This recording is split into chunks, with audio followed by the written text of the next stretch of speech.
Welcome the students of class 5.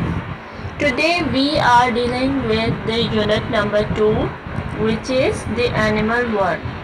So students, we are dealing at page number 31, 32 or 33, and the topic is other invertebrates.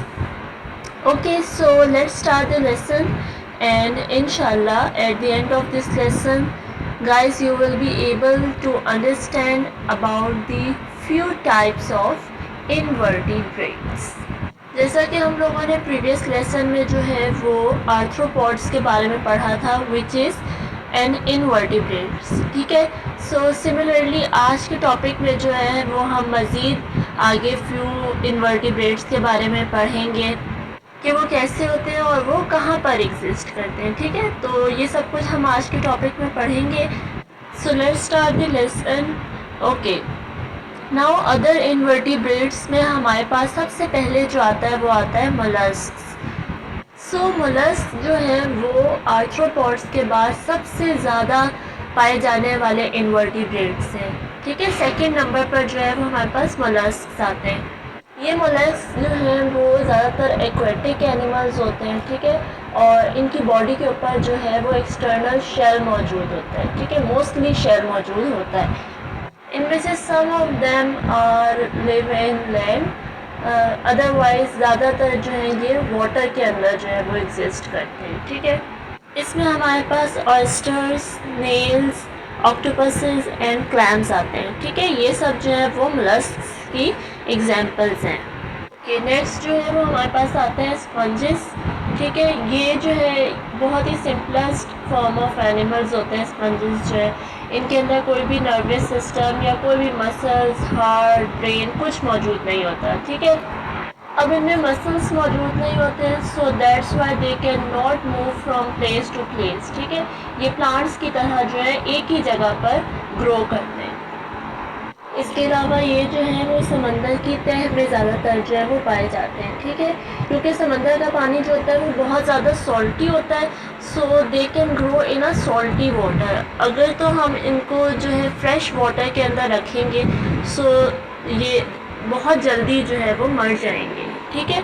सो ये ज़्यादातर जो है वो सी water में exist करते हैं.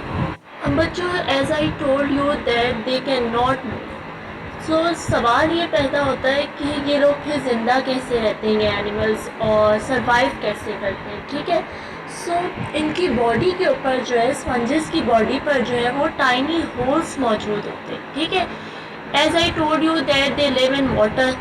सो जब भी वाटर जो है इन होल्स के अंदर पास होता है, so this water give them oxygen and nourishment which they need to survive. Students, यही वो वजह है जिसकी वजह से स्पॉन्जेस जो है वो ज़्यादातर सॉल्टी वाटर में जो है वो एग्जिस्ट करते हैं. ठीक है. क्योंकि अगर इन्हें वाटर से निकाल लिया जाएगा तो इन टाइनी होल्स में जो है वो एयर फिल्ड हो जाएगी, and due to this they will definitely die. Next हमारे पास आते हैं वॉर्म्स. ठीक है. वॉर्म्स की भी डिफरेंट टाइप्स होती हैं. ये जो है वो इनवर्टिब्रेट्स होते हैं क्योंकि इनके अंदर कोई भी बोनी स्ट्रक्चर या स्केलेटन मौजूद नहीं होता है. ठीक है. इसके अलावा ज़्यादातर वॉर्म्स जो होते हैं वो ट्यूब लाइक स्ट्रक्चर के होते हैं. ठीक है. अब नेक्स्ट यहाँ वॉर्म्स को जो है वो 3 ग्रुप्स में डिवाइड किया गया है. Number 1 segmented worms, number 2 flat warm, number 3 round warm. अब इन वॉर्म्स के भी जो है आगे सब टाइप्स होते हैं. ठीक है. जिनके बारे में हम नेक्स्ट आगे जो है वो डिटेल में डिस्कस करेंगे.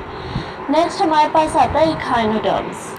इखाइनोडर्म्स जो है वो बेसिकली जो है वो एक ग्रीक वर्ड है जिसका मतलब होता है स्पाइनी स्किन, मतलब कांटेदार, खारदार स्किन. ठीक है.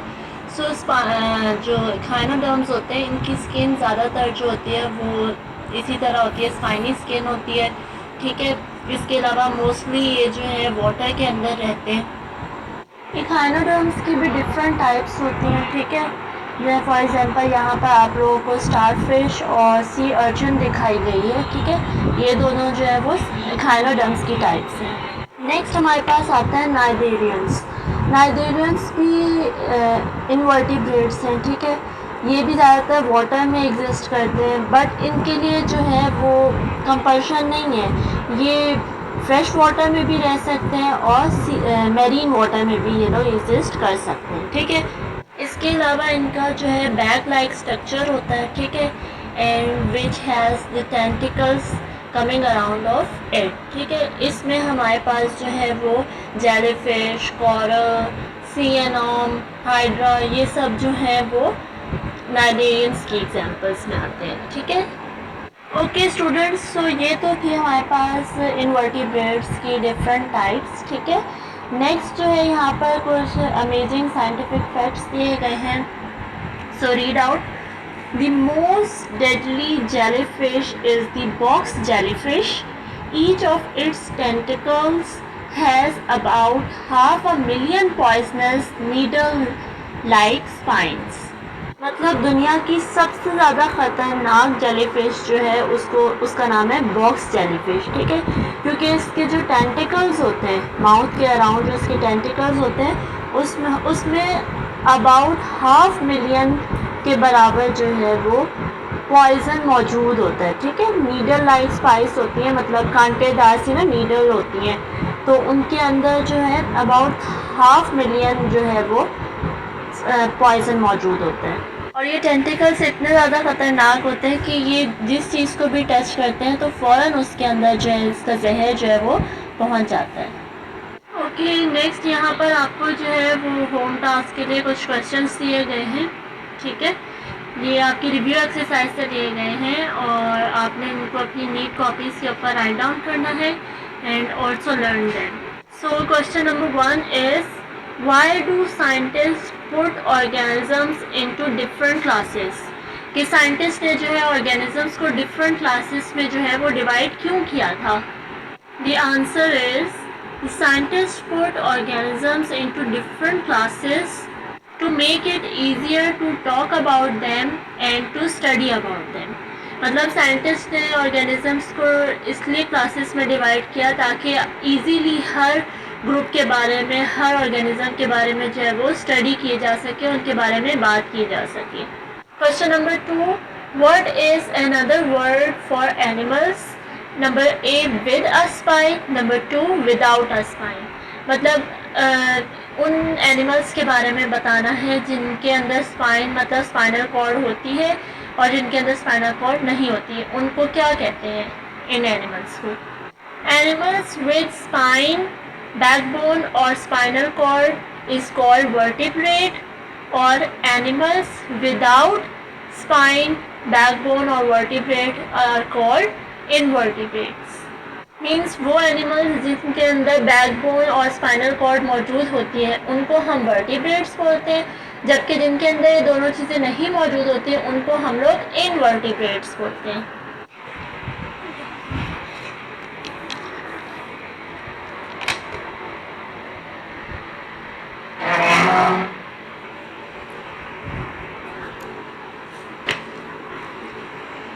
Question number 3 is what is an animal cell? What does it do? Name the main parts of a cell. Means के एनिमल सेल्स क्या होते हैं, वो क्या काम करते हैं और उनके मेन पार्ट्स के बारे में बताना है। So the answer is all living things are made up of cells. Each type of cell perform a different function. There are nerve cells in your brain that receive messages and others that send messages. There are blood cells that carry oxygen around the body and others that protect the body against the disease. The main parts of the cell are nucleus, cytoplasm, cell membrane and vacuole. Means कि हमारी जो body है वो cell से मिलके बनती है, ठीक है। हर सेल जो है वो अपना स्पेसिफिक फंक्शन, स्पेसिफिक टास्क जो है वो परफॉर्म करता है, ठीक है। मतलब जिस तरह के फॉर एग्जांपल नर्व सेल्स जो है हमारे ब्रेन के अंदर वो मैसेज को रिसीव करते हैं, इसी तरह और बहुत से सेल्स होते हैं जो कि मैसेज भेजने के लिए, सेंड करने के लिए जो है वो यूज़ होते हैं। सिमिलरली जो ब्लड सेल्स हैं उनका क्या काम होता है हमारी बॉडी में कि वो ब्लड को जो है वो कैरी करते हैं अराउंड दी बॉडी, ठीक है। वाइल जो दूसरे सेल्स होते हैं उनका क्या काम होता है कि वो हमारी बॉडी को जो है वो डिफरेंट डिजीज़ से प्रोटेक्ट करते हैं। उसके बाद जो है मेन पार्ट्स बताए गए हैं नीचे सेल एनिमल सेल्स के जो है कौन कौन से nucleus, cytoplasm, cell membrane and vacuole. Next question number 4 is what is the difference between placental mammals and marsupials? Give examples of each. मतलब इन दोनों का आपस में डिफरेंस बताना है कि क्या है और उनकी एग्जाम्पल्स देनी है. The answer is the placental mammals give birth to young who are well developed when they are born. ठीक है. प्लेसेंटल मैमल्स क्या होते हैं कि वो ऐसे मतलब वो फुल बर्थ देते हैं बच्चे को. ठीक है. और वेल डेवलप जो बेबी होता है वो प्रोड्यूस करते हैं. ठीक है. और इनमें हमारे पास एग्जांपल्स आ जाते हैं ह्यूमंस, वेल्स, डॉग्स, रैट्स वगैरह. ये सब कौन से प्लेसेंटल मैमल्स है. While marsupials give birth to young that are only partially developed. The young crawl into the mother's pouch where they are fed until they have developed enough to emerge into the world. क्या होते हैं marsupials के, वो भी मतलब वो भी जो है वो बच्चों को बर्थ देते हैं, बट उनके जो यंग वंस होते हैं वो मदर्स पाउच में जो है वो डेवलप करते हैं अनटिल वो इस काबिल ना हो जाए कि वो इस वर्ल्ड में इमर्ज कर सकें. तब तक वो जो है मदर्स पाउच के अंदर ही फेड अप होते हैं. ठीक है. इनमें हमारे पास कैंगरूज, कोलास और ओपोजम्स जो हैं वो मार्सुपियल्स की जो है एग्जांपल्स हैं. Next question number 5 is what are the common characteristics of each of the following.